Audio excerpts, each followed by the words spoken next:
एक ऐसी जगह जहां सूरज डूबते ही मौत का नंगा नाच शुरू होता है।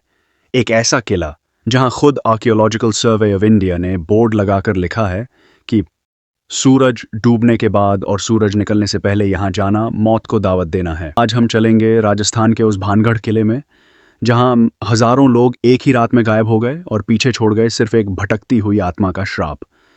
कुलधरा की तरह भानगढ़ भी कभी एक हंसता खेलता और जीता जागता शहर था, लेकिन आज यहाँ सिर्फ पत्थर हैं और एक ऐसी खामोशी जो आपका कलेजा कांप देगी।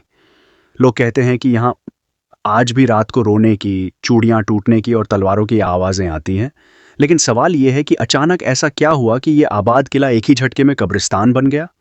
इस खौफनाक रहस्य के पीछे छुपी है भानगढ़ के राजा माधो सिंह की बेटी राजकुमारी रत्नावती की कहानी।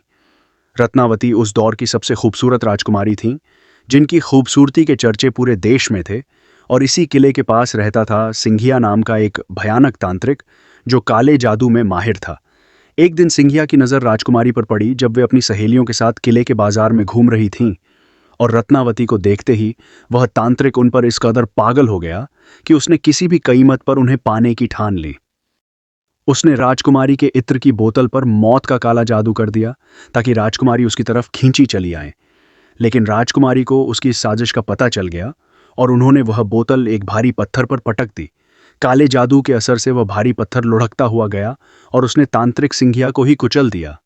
लेकिन मरते मरते उस तांत्रिक ने पूरे भानगढ़ को एक भयानक श्राप दिया कि इस किले में कोई जिंदा नहीं बचेगा और जो मरेंगे उनकी आत्माओं को कभी मुक्ति नहीं मिलेगी, वे यहीं भटकती रहेंगी हमेशा के लिए।